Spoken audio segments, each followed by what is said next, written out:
Comme on vient de le voir précédemment, la pression sur la ressource déjà limitée que représente l'eau va s'accroître pour deux raisons. La première raison qu'on vient d'étudier, c'est l'augmentation générale de la population humaine.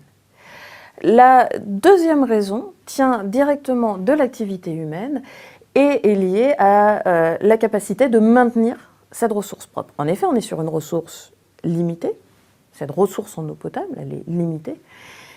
Non seulement on exerce une pression de plus en plus forte dessus parce que la population augmente, mais également l'enjeu est de pouvoir maintenir cette ressource propre. Or, là arrive toute la problématique de la pollution par l'activité humaine de cette ressource disponible.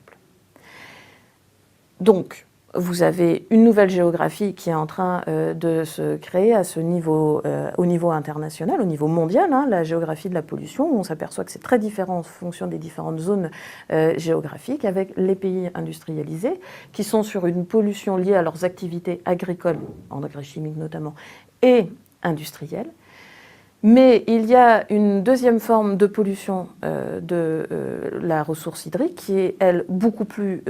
qui est dramatique puisqu'elle engendre un taux de mortalité assez impressionnant, qui est lié à la difficulté, dans certaines zones géographiques, d'avoir un réseau d'assainissement de l'eau.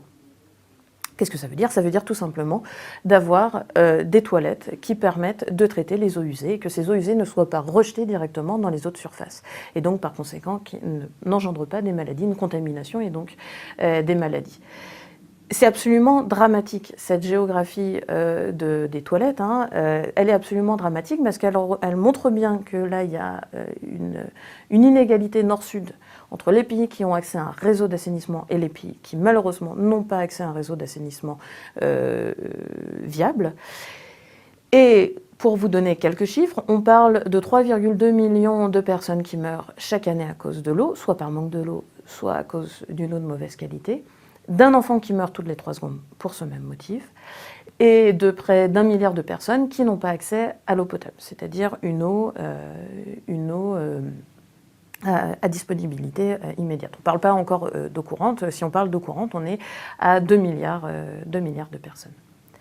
Qu'est-ce que ça veut dire? Ça veut dire que non seulement il faut relever le défi de pouvoir donner de l'eau à tout le monde dans les années à venir, mais en plus, il faut que ce défi prenne en compte la capacité de maintenir cette ressource propre et donc de mettre en place des infrastructures nécessaires au maintien d'une ressource ou même au fait de permettre d'assainir cette ressource et de la maintenir propre à la consommation de tout le monde.